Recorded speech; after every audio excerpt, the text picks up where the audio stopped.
This is the Late Round Podcast with your host, JJ Zachariason.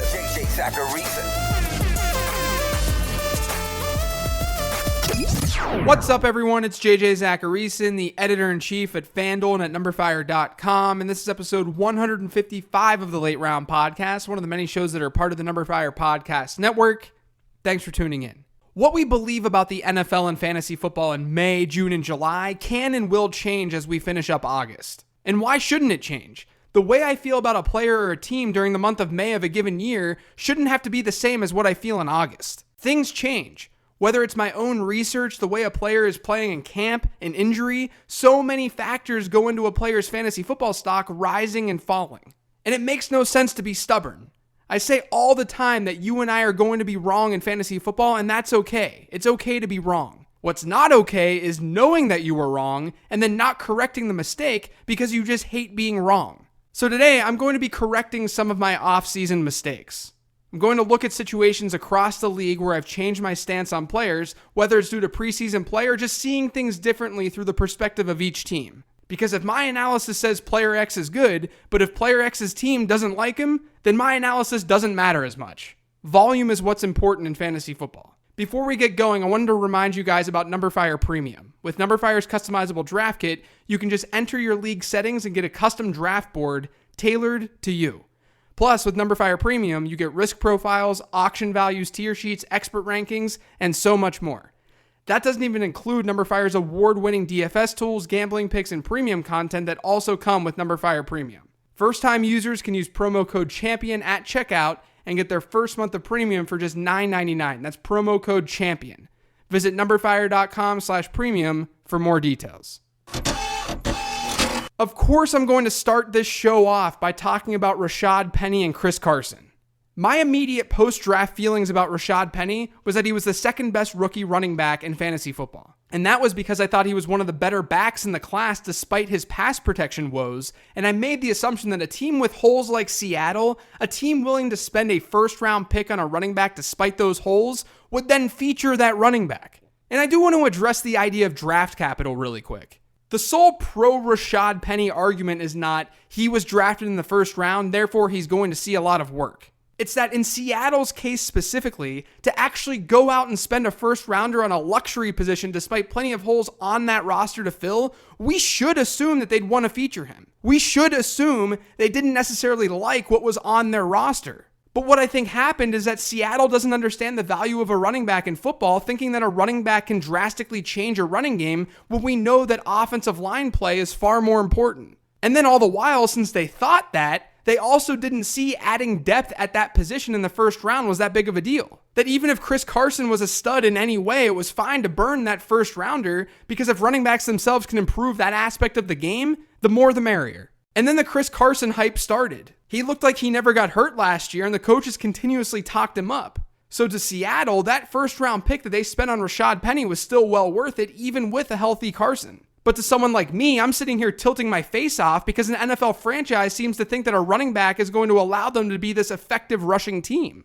It's actually been a really weird journey for me on this subject because I was someone who pushed for Chris Carson last season.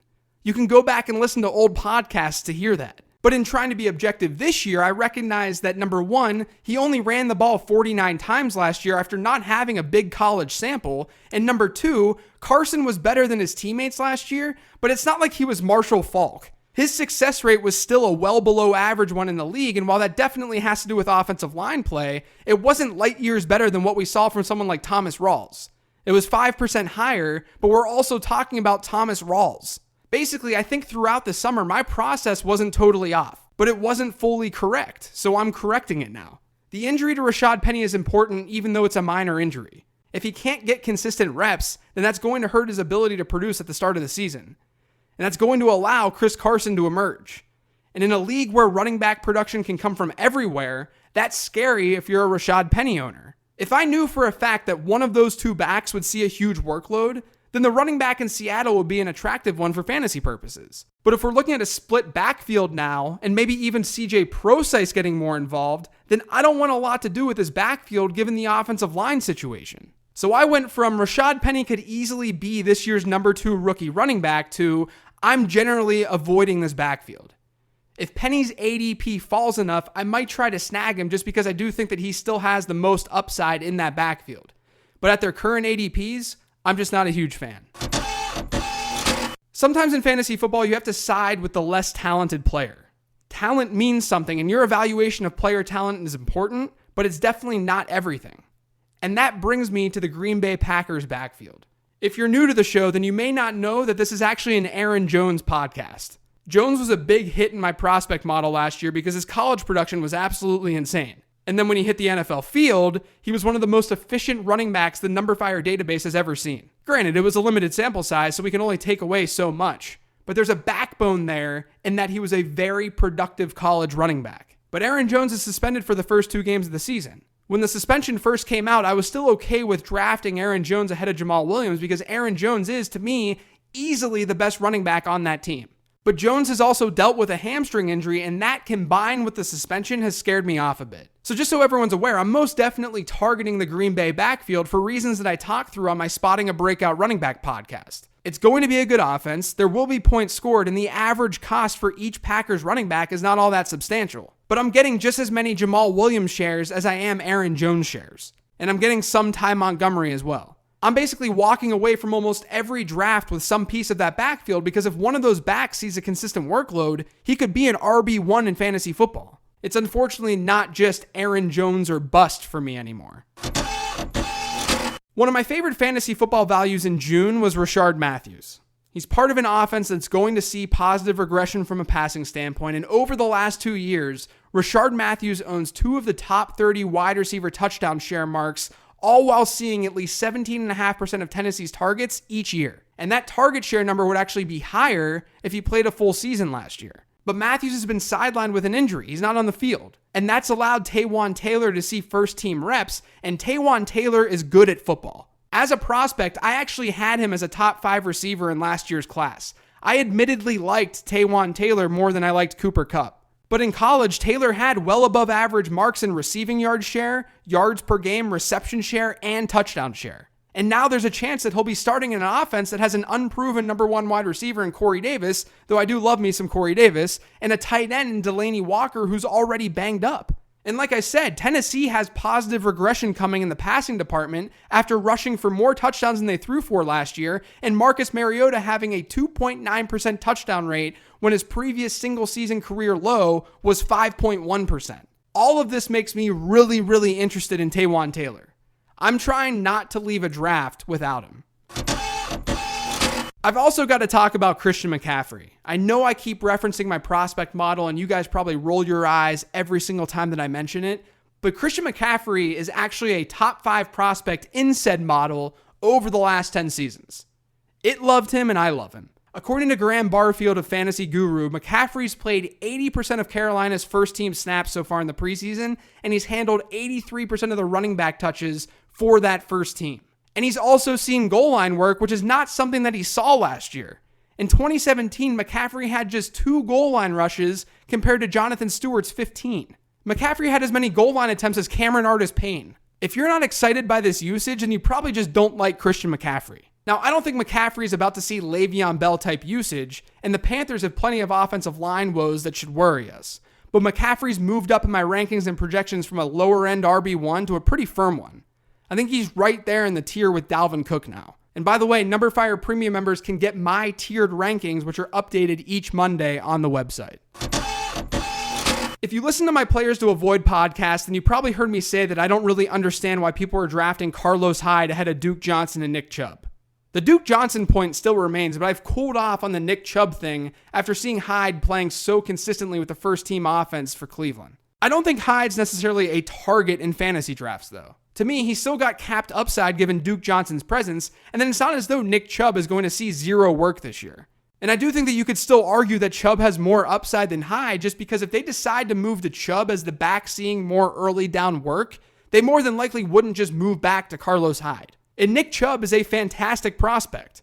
But generally speaking, the back that I want to own on the Browns, if there is one, continues to be Duke Johnson and not Nick Chubb and Carlos Hyde.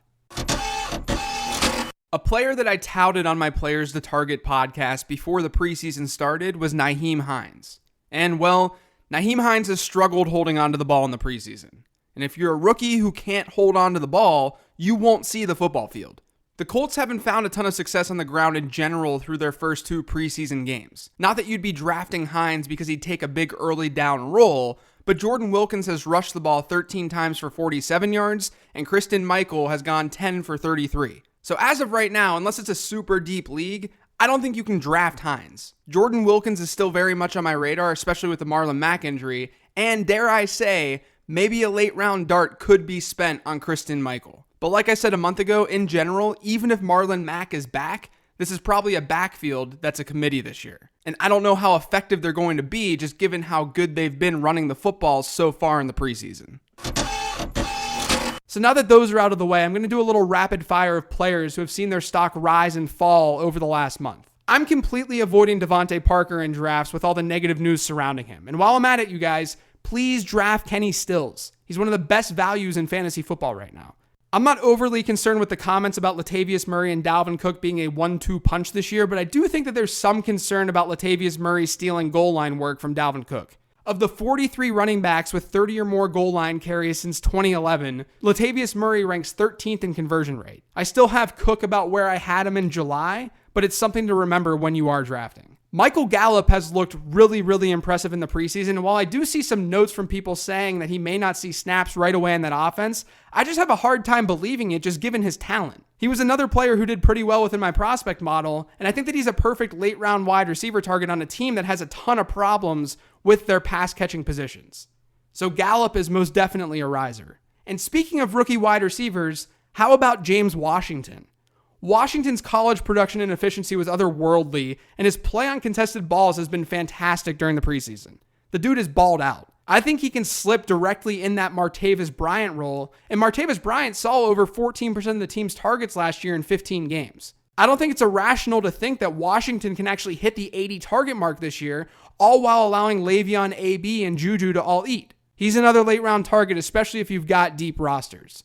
And then lastly, I want to talk about Sammy Watkins. I had him as a player to target last month, but I've cooled off a bit after seeing his usage in the preseason. I do think that Tyreek Hill is more of a lock to actually out-target Sammy Watkins. But I will say, what has me intrigued is that they're moving Watkins all around the field and into the slot. We didn't see that in LA that much last year because Cooper Kupp was playing in the slot. So while Sammy's fallen in my rankings just a bit, I still think that he's fairly priced and he's someone that you should feel okay about getting this year at his cost. But hopefully today's rundown helped you guys understand what's been going on in my head a bit over the last month, and hopefully you're able to utilize some of this information during your upcoming drafts. I understand it wasn't a super analytical show, but it was one that I think is necessary to do each year.